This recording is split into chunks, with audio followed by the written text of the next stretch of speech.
À l'âge de 88 ans, le pape François a marqué les esprits des habitants de la terre à travers l'encyclique Laudato Si. Mesdames et messieurs, bienvenue à vous dans cette émission Chronique d'EBM. Aujourd'hui, nous allons revenir sur les obsèques du pape François, et puis nous allons aussi parler de l'encyclique Laudato Si, qui est un héritage qu'il a légué, qu'il a laissé, afin que nous puissions bien prendre soin de notre cour commune. Alors pour en parler, nous avons reçu pour vous Monsieur Albert Fwamba. C'est la première fois que nous les recevions dans notre plateau, à qui j'ai dit bonjour et bienvenue Monsieur Albert.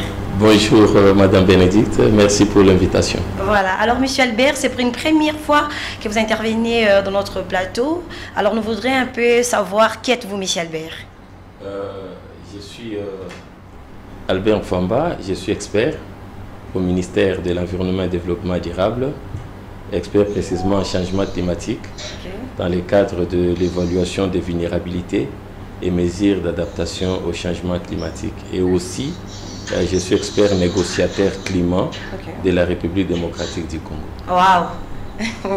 Nous avons affaire, vous comprenez qu'aujourd'hui, nous avons affaire à un grand homme, à un grand monsieur qui maîtrise les climats, qui maîtrise tout ce qui est environnement, qui maîtrise tout ce qui est lié au réchauffement climatique. Alors, je reviens à vous, Monsieur Albert. Nous allons prendre en ligne Monsieur Germain Salah. Il est le fondateur, président fondateur de l'Institut en matières premières en République du Cameroun, à Douala. Il organise un forum du 24 au 27. Alors, Monsieur Germain, bienvenue à vous. Merci, bonsoir à vous. Vous êtes en direct du Numérica Télévision, c'est votre émission Chronique d'EBM depuis Kinshasa. Alors, Messieurs Germain, nous voudrions un peu savoir sur ces forums qui s'annoncent riches en couleurs du 24 au 27 juin en République du Cameroun, à Douala précisément. Oui, merci pour votre question et merci pour l'invitation. Nous organisons l'Institut de matières premières de Douala au Cameroun, organise donc du 24 au 27 juin 2025 le Forum africain du droit des ressources naturelles. Et donc c'est une rencontre pour les juristes, mais aussi pour les acteurs, n'est-ce pas, des questions de ressources naturelles en Afrique et ailleurs. Alors, le thème de cette année portera sur les contrats. Ouais. Les contrats extractifs en Afrique face aux enjeux de développement. Donc, nous allons discuter, échanger sur la problématique des contrats en Afrique. Comment est-ce qu'on les négocie, comment est-ce qu'on les gère. Voilà, est-ce que ces contrats-là participent au développement des pays africains, dont les pays qui les négocient, voilà, qui les signent. Donc voilà à peu près ce qui va faire l'essentiel, n'est-ce pas, de ce forum. Voilà, où nous attendons des milliers de personnes, voilà, les spécialistes en la matière. Oui, alors, Monsieur Germain, alors pour participer, qu'est-ce qu'il faudrait faire pour prendre part à ces forums où les Congolais, évidemment, les avocats, les magistrats, les professeurs d'université, voire même les étudiants qui veulent participer. Alors, quelles sont les modalités pour prendre part à ces grands forums? Alors, pour participer à ce forum, nous avons deux formules. Il y a la formule présentielle et la formule distancielle. Et donc, mais dans tous les cas, il faut déjà s'inscrire. Il faut déjà s'inscrire en ligne, effectivement. Et les frais de participation, lorsqu'on est en présentiel, donc ceux qui vont faire le déplacement sur Douala, les frais d'inscription, bon, c'est en francs CFA 300 000 francs, à peu près, je crois, à la moyenne, c'est $600. Et puis, voilà, ceux qui vont faire la formation, ceux qui vont participer en distanciel, voilà, et ils vont payer la moitié, c'est-à-dire 150 000 francs.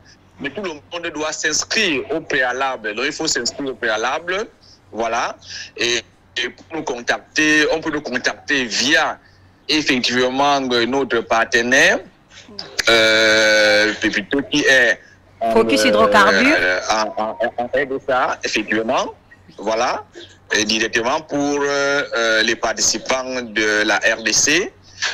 Et pour le reste, ils peuvent nous contacter directement via notre WhatsApp de Douala au Cameroun, le 620 90 56 58. Voilà. Alors, Monsieur Germain, vous parlez aussi lingala? Non, pas vraiment. Ah, mais ok. je crois que... Voilà. Ok, mais un mot à tous les Congolais qui vous suivent. Vous êtes en direct, je rappelle que vous êtes en direct de cette émission en chronique des BM. Alors, un mot à tous les Congolais qui vous suivent et qui veulent participer à ces grands forums. Moi, je pense que ce que je pourrais leur dire, c'est une vraiment très bonne opportunité parce que le Congo, c'est un pays qui regorge beaucoup de ressources naturelles qui sont, certaines sont déjà exploitées, d'autres sont en exploitation et d'autres le seront. Voilà, et je pense que c'est une très bonne occasion pour venir davantage échanger et apprendre sur la problématique des contrats, n'est-ce pas, les contrats miniers, les contrats pétroliers, les contrats gaziers qui sont négociés en Afrique, voilà, un peu partout en Afrique, pour des pays qui en sont détenteurs de ressources minérales. Donc c'est vraiment une très bonne opportunité d'apprendre aussi des autres, de voir aussi quelles sont les best practices, n'est-ce pas? Voilà, qu'on peut retrouver ailleurs. Et je crois que cela sera très bénéfique, n'est-ce pas, pour nos amis congolais de venir aussi apprendre des autres sur la problématique de contrat. Merci beaucoup, Monsieur Germain Salah. Chronique des BM aussi sera présente à ces forums qui s'annoncent riches en couleurs. Nous serons très honorés de vous accueillir. Merci beaucoup, Monsieur Germain. Merci. Voilà. Alors, je reviens à vous, Monsieur Albert Famba. Monsieur Albert Famba, alors, l'actualité est abondante. Il y a les obsèques du pape François.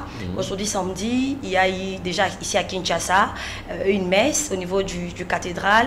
Il y a aussi une messe au niveau du Vatican. Il y a eu plusieurs chefs d'État. Il y a eu même Donald Trump qui s'est présenté également, le chef de l'État congolais. Félix-Antoine Tshisekedi Tshilombo, accompagné de sa tendre épouse, était également présent afin de pouvoir représenter la population congolaise. Alors, qu'est-ce que vous pouvez nous dire de ces obsèques, étant donné que vous êtes aussi un chrétien catholique? Ok, merci beaucoup pour ces obsèques.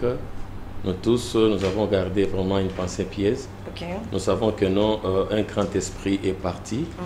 Et aussi, il n'est pas parti comme s'il n'avait jamais vécu sur cette terre. Il a eu à léguer certaines choses, il a eu à léguer des messages prophétiques pour le bien-être de tous.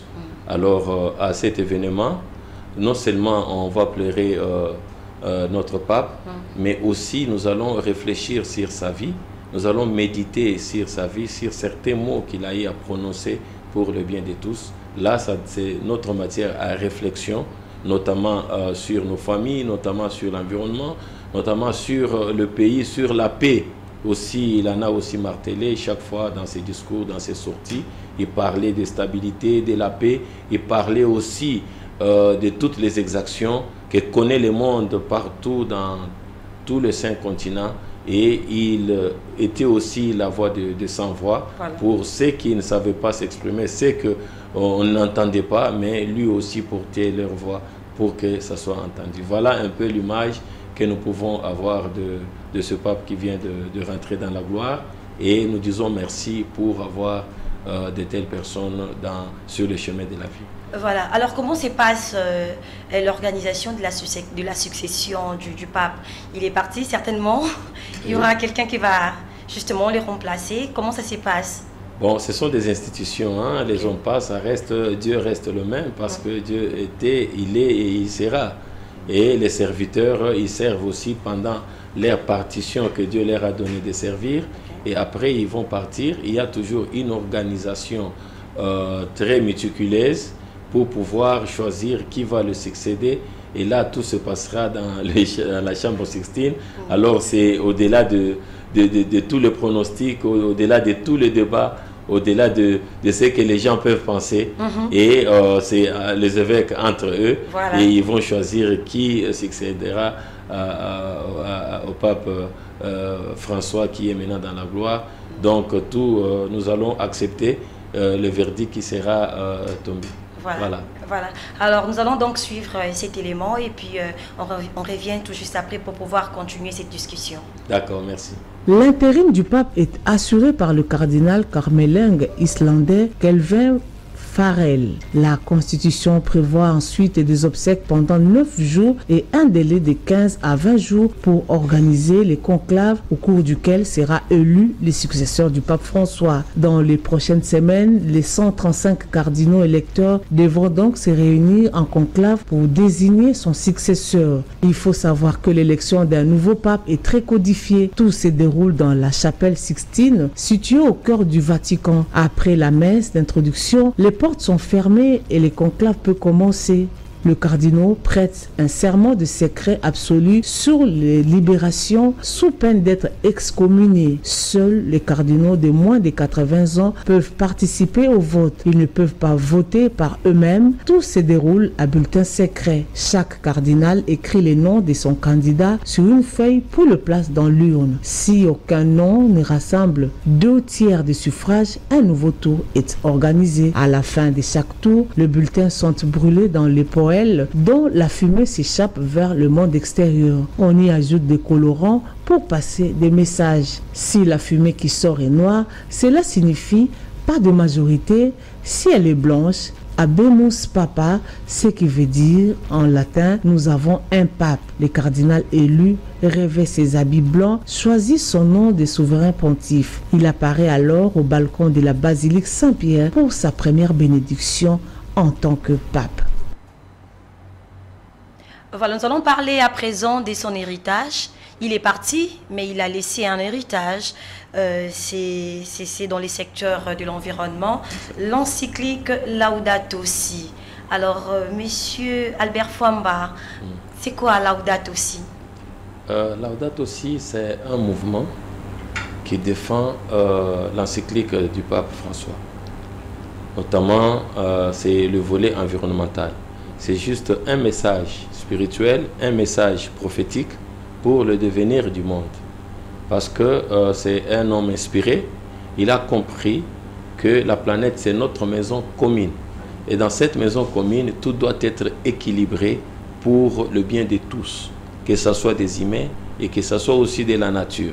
Et il a eu à expliquer, il a exploité plusieurs thèmes qui aujourd'hui font débat. Et cet héritage, c'est arrivé à un moment où le monde entier n'avait pas un cadre juridique, je peux dire, une loi contraignante pour pouvoir gérer l'environnement. Parce que le protocole de Kyoto était déjà fini et on devrait penser à un autre instrument juridique international contraignant pour lutter contre les changements climatiques. Alors, lorsque il a parlé de son encyclique, Laudato Si, 6 mois plus tard, c'est ce qui a constitué les fondements et c'est ce qui a amené les décideurs du monde, le pays, dans le cadre de la lutte contre les changements climatiques, à mettre sur pied ce que nous appelons aujourd'hui l'accord de Paris. Okay. Sans cet accord de Paris, aujourd'hui, la lutte contre les changements climatiques serait nulle parce qu'il n'y avait plus encore les instruments juridiques. Bien sûr qu'il y a la Convention cadre des Nations Unies sur les changements climatiques, mais la façon de mettre en œuvre ce cadre-là, il faut des instruments de décision qui vont se décider avec les partis à la conférence de partis. Alors, depuis le protocole de Kyoto, qui obligeait juste le pays pollueur et le pays non pollueur ou bien le pays sous-développé n'étaient pas concernés.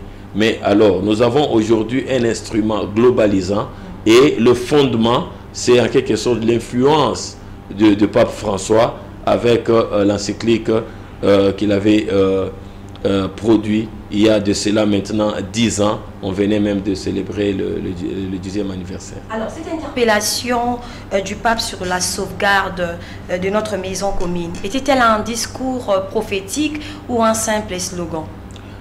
C'est un discours prophétique, interpellateur. Parce que nous sommes en train de vivre dans le monde sur cette planète. Deux fois, nous ignorons plusieurs réalités. Et ce qui peut venir demain.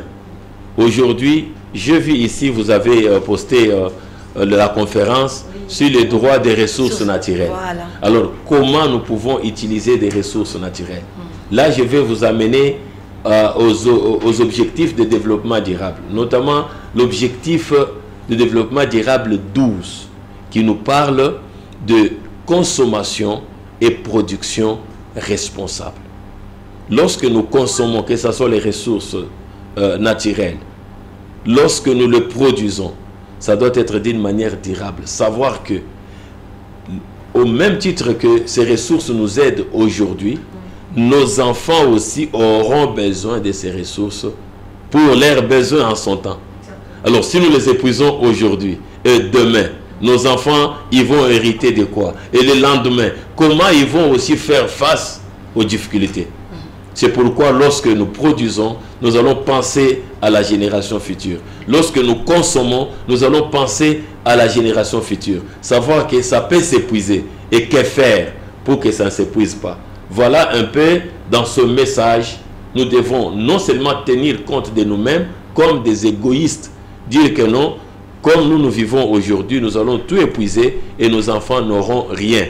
Non, nous devons penser que nous, après 20 ans, ça sera comment? Après 50 ans, ça sera comment? Alors, il faut des grands esprits, il faut des icônes pour penser à cela. Aujourd'hui, il part, il sait que non, il a laissé un héritage pour que le monde se prenne en charge.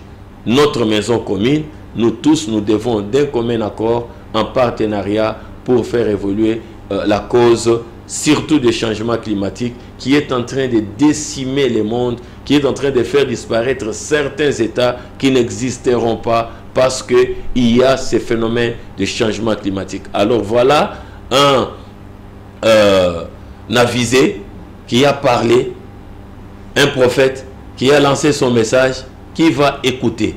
Alors il faut qu'il y ait des gens pour expliquer la portée de ce message, pour que les gens puissent être conscientisés et pour réveiller les consciences des uns et des autres, à savoir que non, sinon ça brille. Vous avez assisté à des phénomènes où il y a du feu partout, le feu de brousse, le feu, ça consumait même toute une ville. Hein, je ne sais pas c'est quelle ville aux États-Unis d'Amérique. C'est Hollywood. Californie, Hollywood, il y a eu de feux qu'on n'a pas pu maintenir et c'est des milliards et des milliards qui sont perdus et il y a des morts, il y a des infrastructures qui sont endommagées. Voilà. Alors, Monsieur Albert, alors, quelle est la place aujourd'hui que nous pouvions accorder aux différentes COP sur le changement climatique? Je rappelle que on assiste, c'est déjà pour cette année, la COP 30. C'est-à-dire qu'il y en a eu une, deux, on évolue jusqu'au 30. Alors c'est quoi en fait la place? Parce que là, ça nous permet en fait d'avoir des dispositions ou des résolutions pour pouvoir tenir ou faire face à tout ce qui pourrait nous arriver. Donc, alors quelle est la place de cette conférence, de cette COP-là pour les changements climatiques? C'est très très important pour que le pays se réunisse pour parler de l'avenir de la planète. Comme l'a dit Ban Ki-moon, il dit nous n'avons qu'une seule planète et en cela il n'y a pas un plan B. Lorsque nous perdons cette planète, c'est fini, nous avons tout perdu. L'homme n'ira pas, oh non, dans le Mars, s'installer au Saturne. Non, ça sont des chimères. Nous n'avons que cette planète Terre qui est l'unique planète. Et sur cette planète, nous avons bien sûr des frontières terrestres, mais l'air n'a pas de frontières. L'oxygène n'a pas de frontières. Je peux respirer l'oxygène qui me vient du Canada, ici en RDC. Ça peut traverser. Et l'air que respire par exemple les gens de Guatemala, ça vient par exemple du Congo. Vous verrez que c'est une même maison, comme le pape François l'a dit. Vous voyez, nous partageons tout. Il y a 2 ans, j'étais au Caire et j'ai vu, on me montre, on dit, vous voyez ces oiseaux, ça vient de l'Europe. Ça quitte l'Europe, ça vient en Afrique, précisément en Égypte.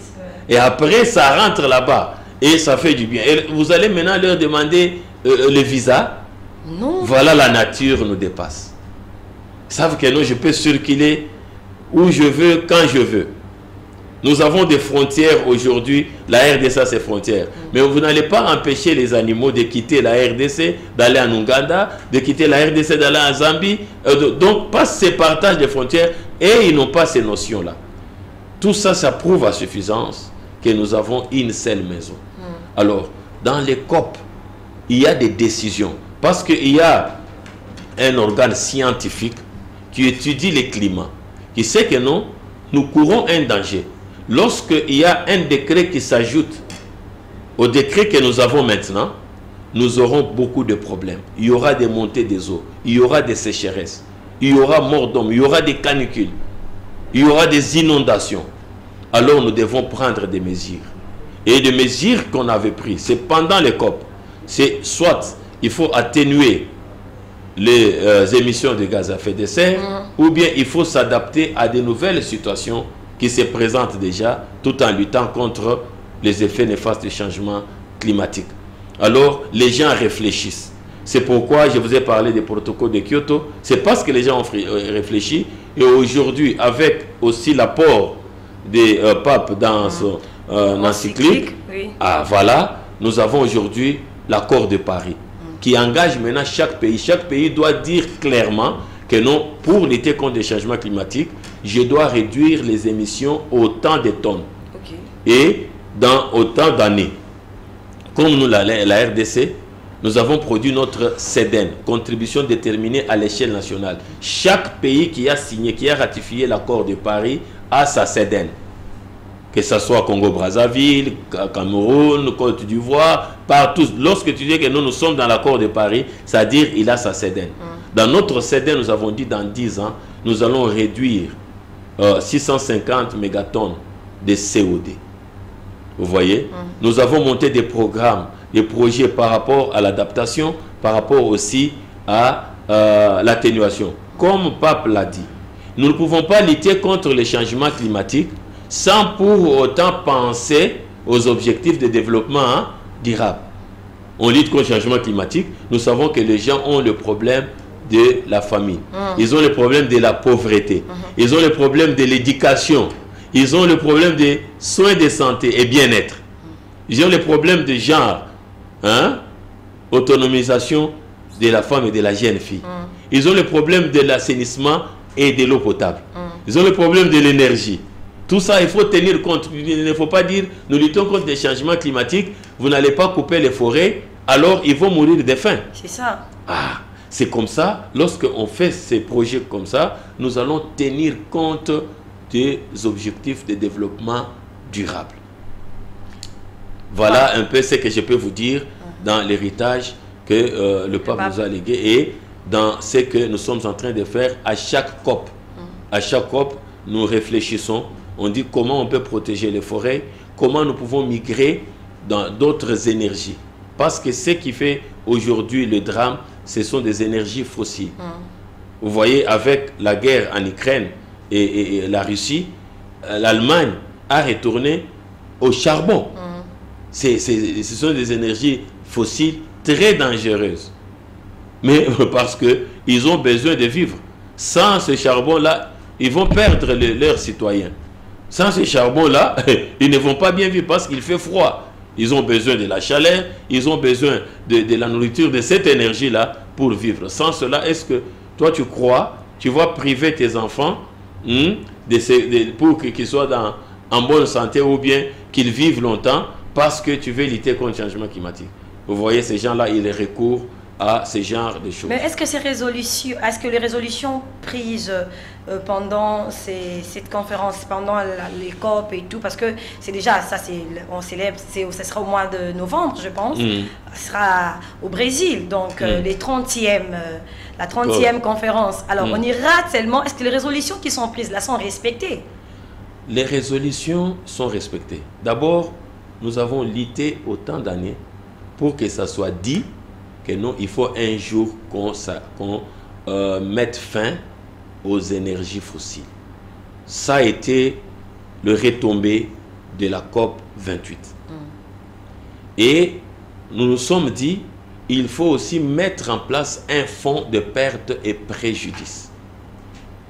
Les effets du changement climatique, nous perdons beaucoup de choses que nous ne verrons jamais. Je vous ai donné l'exemple lors de l'atelier de la 10e anniversaire encyclique, Laudato Si. Voilà. C'était à la Senko. Voilà, dans le Congo central. Quelqu'un vous dira, notre village se trouve là où il vous montre, il y a l'océan. C'était là. Notre école, c'était là. Mais ils ne peuvent jamais récupérer ces infrastructures, ils ne peuvent jamais récupérer le village. C'est perdu. Et lorsque l'eau monte, il y a des îles telles que les Vanuatu, telles que les îles Samoa, tout ça. Ça va disparaître. Et ils resteront de pays des noms. C'est comme ça on parle des réfugiés climatiques. Nous avons aussi la sécheresse. Dans nord-est de la RDC, il y a les Mbororo qui viennent du Soudan du Sud. Pourquoi? Parce qu'ils ne peuvent pas vivre là où il y a la sécheresse, dans une terre aride. Là où on ne sème rien, là où le bétail n'ont pas des herbes à brouter. Donc il faut chercher la survie. Et ils viennent. Vous n'allez pas les interdire, c'est question de survie. Ils disent non, bon, s'ils vont nous tuer, qu'ils nous tuent, mais quand même, on a fait quelque chose. Et vous êtes obligés de cohabiter avec eux. Et ce sont des conflits comme ça qu'il faut gérer en avance. Alors, voilà, dans la COP, lorsque vous perdez, il y a des fonds qu'on va donner pour pouvoir s'adapter et utiliser d'autres méthodes, d'autres mécanismes pour ne pas encore avoir des événements, des impacts qui pourraient détruire, décimer toute une population. Alors pour la RDC, quelle politique doit-on appliquer pour lutter contre ces réchauffements climatiques? La RDC, c'est le pays solution. Oui, ça s'écrit partout. Quand vous partez là, partout, vous dites que la RDC, c'est les pays solutions, c'est les pays solutions. Mais ceux qui sont dans ces pays solutions-là ne comprennent même pas qu'ils sont dans les pays solutions parce qu'ils sont en train de souffrir. Comme on dit, mon peuple meurt faute de connaissances. Voilà. Tu peux avoir de l'or. C'est comme la Bible dit, si l'héritier est encore enfant, il ne diffère en rien d'esclave. Il ne sait pas que non, cette maison c'est pour lui. Il ne sait pas que non, ce champ c'est pour lui. Donc, il va demander des biscuits alors qu'il a des millions en banque. Là c'est les cas de la RDC. Voilà, la conscience. Il faut prendre conscience, savoir ce que nous avons. Et lorsque tu sais ce que tu as, on a parlé ici de droit, forum de droit des ressources naturelles. Voilà. Quels sont nos droits? La RDC aujourd'hui, si nous voulons lutter contre les changements climatiques, la RDC c'est une pierre angulaire. Non seulement pays solution, c'est une pierre angulaire. Si vous voyez aujourd'hui les États-Unis, tout ce qui est en train de se tramer, c'est parce que la RDC doit jouer son rôle de leadership en matière environnementale. La première des choses, lorsqu'on dit RDC pays solution, le premier domaine pour lutter contre les changements climatiques, c'est le domaine forestier. Et la RDC, dans le bassin du Congo, c'est 62%. Et le bassin du Congo, nous avons, si je ne me trompe pas, si j'enlève les 6 pays CAFI, je peux ajouter encore 2 autres pays, 8 pays. Mais imaginez dans le bassin là où il y a Gabon, là où il y a Cameroun, là où il y a Congo-Brazzaville, là où il y a Guinée équatoriale, la RDC à elle seule récolte 62% de forêts tropicales. Et c'est ça le puits carbone. Pour que les COD ne puissent pas aller surcharger la couche de gaz à effet de serre qui retiennent les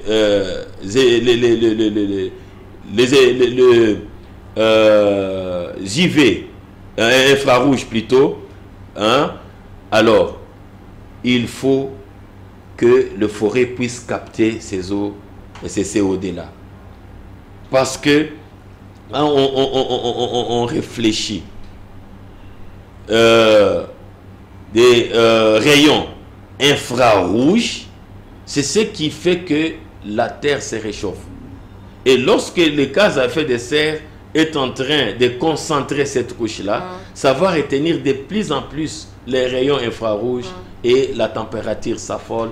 Et il y a tout ce que nous avons comme impact, des inondations que vous pouvez vivre par-ci par-là, des canicules, des pertes de banquises et des disparitions de certains micro-États qui sont dans l'eau. Voilà, la RDC a cette solution-là avec ses forêts. Non seulement ces forêts qui séquestrent en grande quantité les gaz à effet de serre, il y a aussi les tourbières qui sont des stocks. Je vous dis, les stocks dans nos tourbières, c'est la pollution des États-Unis de 17 ans. C'est régorgé en RDC. Si maintenant c'est une bombe à retardement, la RDC dit non, je vais exploiter aussi les ressources qui sont dans mes tourbières, le monde sera paralysé. Pour trouver la solution, la RDC va gérer durablement ces tourbières, va gérer directement ces forêts. Et les gardiens de ces forêts, en retour, ils ont quoi? Voilà la base de nos discussions lorsque nous sommes en train de parler avec d'autres parties. Et aussi, deuxièmement, c'est nos minéraux critiques. Vous vous souviendrez avec moi lorsque on a démontré noir sur blanc dans les tableaux périodiques tous les 17 terres rares utilisées dans la technologie, dans la transition énergétique, ça se trouve en RDC. Avec ça, c'est une solution. Notre cobalt, c'est plus de 90% des réserves mondiales. Et aujourd'hui, vous dites, nous ne voulons pas utiliser le carburant. Nous allons utiliser l'essence, le mazout. Maintenant, vos voitures là, des batteries, vous allez utiliser quoi? Ça se trouve où? C'est la RDC qui peut donner la solution à ce problème pour qu'il y ait transition énergétique, pour que les gens ne recourent pas aux énergies fossiles. La solution, c'est la RDC. Troisièmement, nous avons des réserves de ressources en eau, des eaux douces. Je vous dirais, pour toute l'Afrique, la RDC a 50% des eaux douces. Donc, lorsque l'eau manque dans le monde, c'est la RDC qui peut fournir. Mais vous êtes monde entier. Mais vous êtes la RDC dans des centaines de pays. Oui. La RDC a à elle seule 10% d'eau douce dans le monde entier. Alors, c'est sur base de ce que nous avons ici. Et ces eaux-là nous permettent de connaître le cycle de carbone, de connaître, de bien préserver nos forêts. Parce que si nous n'avons pas ces eaux-là, nous allons vivre la déforestation, parce qu'il y aura ce qu'on appelle l'affectation des terres dans des terres agricoles. Et là, c'est la déforestation et ça va aussi... Et mais pourquoi nous ne sentons pas l'impact dans la vie de cette population congolaise qui vit dans toutes ces richesses que vous venez d'évoquer? Nous savons que les temps changent. Avant, on n'en parlait pas. La RDC était étouffée. La voix de la RDC était étouffée. Mais aujourd'hui, avec le leadership de son Excellence, Madame le ministre d'État, ministre de l'Environnement et Développement durable, Maman Eve Bazaïba, qui est, je peux dire, la négociatrice, chef de file de la RDC, elle a haussé les tons. Je me rappelle lorsque nous étions à la COP 27 à Sharm el-Sheikh, le monde entier dans la résolution de la COP, pour finir, ils n'ont pas clairement défini le rôle des forêts et des tourbières et la solution basée sur la nature pour lutter contre les changements climatiques. Son Excellence, Madame la ministre d'État, s'est levée. Elle a frappé du poing sur la table et a dit non, ça ne va pas se passer comme ça. Et elle a réuni avec elle le groupe de négociateurs de Rennes Forest. Et on a dit non, toi tu es notre porte-étendard, tu dois aller parler de ces choses. Et elle a pris la parole. Elle a été écoutée par le monde entier. Et là, on avait amené des chefs coutumiers. Une maman chef coutumière et un chef coutumier de Yangambi. Voilà. Ils sont passés par des caméras, ils ont discuté, ils ont parlé pour les retombées de ceux qui sont en train de faire comme gardiens des forêts. Et à cela, par cette prise de parole de son Excellence ministre de l'Environnement, on a prolongé la COP de 1 jour. On dit ça ne va pas c'est terminé aujourd'hui. On a prolongé 1 jour et on a pris en considération, il y a eu des dispositions dans la déclaration finale de la COP pour mettre le rôle de la solution basée sur la nature. Voilà un peu, avant, ce n'était pas comme ça. La voie de la RDC a été suivie. Depuis Glasgow, en Écosse, c'est là où le chef de l'État a parlé de RDC pays solution. Et les gens ne nous en avaient pas compris. Et lorsque nous sommes allés en Égypte à Sharm el-Sheikh, on a martelé. Et tout le monde a compris qu'effectivement, la RDC, c'est un pays solution. Une dernière question. Voilà. Ah, je vous ai coupé. Ah, c'est bon. Voilà. Une dernière question. Alors, nous attendons tous les gouvernements de la cohésion d'Union nationale, la cohésion nationale. Elle mérite d'être reconduite comme ministre de l'Environnement. À dire mériter, il y a des ministres qui étaient avant, mais la cause environnementale n'a jamais été défendue comme en son temps. Parce que on dit à César ce qu'il y a à César. Hein. Quand quelqu'un a bien travaillé, il faut le lui reconnaître. Aujourd'hui, que ce soit Indonésie, et il avait inventé une pensée pour que nous, de pays forestiers, nous sommes leaders au niveau du bassin du Congo. L'Indonésie est leader dans le bassin de Bornéo-Mekong. Le Brésil est leader dans le bassin d'Amazonie.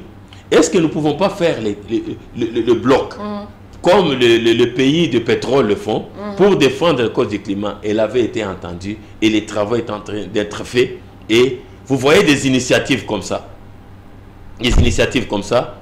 Et vous verrez que non, c'est il faut avoir quelqu'un qui maîtrise bien les sujets pour le faire. Mais je crois, à mon avis, à mon humble avis, que non, elle a beaucoup fait.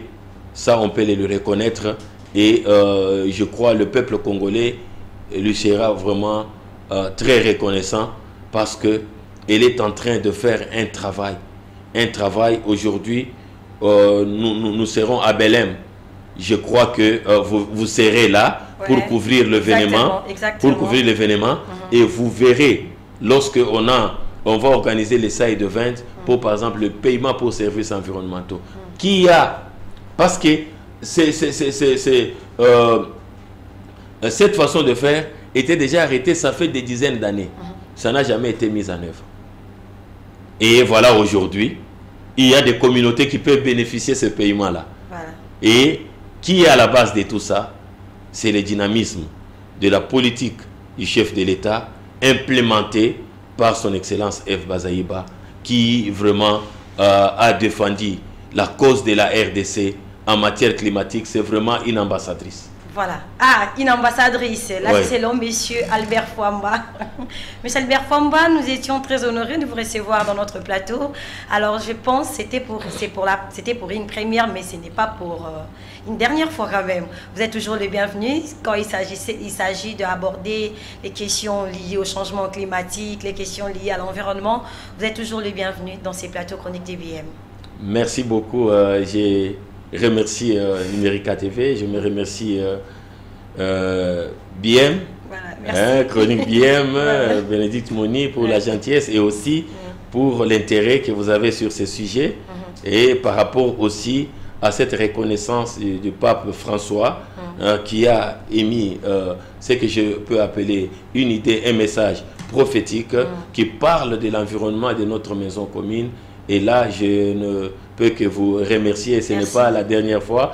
Prochainement, nous parlerons, par exemple, de la CEDEN de la RDC. Voilà. Qu'est-ce que la RDC a préconisé par rapport au secteur forestier, secteur énergie, secteur gestion des déchets, secteur agriculture et quels sont les programmes, les projets que nous avons mis en avant. Alors, merci beaucoup. Merci à vous. Merci à vous aussi, monsieur Albert Fouamba. Je profite également de ces temps pour présenter nos sincères condoléances à Monseigneur Donatien Cholet et le chapelain du pape. Nos sincères condoléances, nos condoléances également à toutes les sœurs religieuses. Là, je vois la sœur Véronique, je vois la sœur Nathalie, et nos condoléances également à la sœur Lucie, à la sœur Sédou, et puis à tous les abbés. Alors, prenez rendez-vous avec nous prochainement, les samedis prochains. Alors, pour les samedis prochains, les samedis prochains, mais avant de clôturer, on m'a rappelé un communiqué. Voilà, nous lançons un avis de recherche. Notre sœur, elle s'appelle Béni Managangendi Véronique. Elle est portée disparue depuis le lundi 20 avril 2025 à 18h heure de Kinshasa. Alors depuis lors, son numéro n'y passe pas, on ne sait pas où la retrouver. Alors nous lançons un avis de recherche à toute personne qui pourra la retrouver. Il y a également une récompense qui vous attend. Prière de nous appeler, contacter le numéro qui est sur la fiche, ou soit carrément contacter le numéro de chronique des BM. Nous allons vous appeler vraiment, nous encourageons. Elle est mariée, je rappelle qu'elle est mariée, elle venait de se marier à peine, elle n'a même pas fait 6 mois dans son mariage. Alors, beaucoup de courage à son mari ainsi qu'à sa famille. Alors, nous sommes arrivés à la fin de cette émission. Merci à tous ceux-là qui nous ont suivis aujourd'hui. Prenez rendez-vous avec nous les samedis prochains avec un nouveau invité. Portez-vous bien, gardez la pensée positive. Alors, excellent week-end à tout le monde. Au revoir. Au revoir. Merci beaucoup. Voilà. Ah, merci d'être là. Merci beaucoup. Oui, c'est très rapide.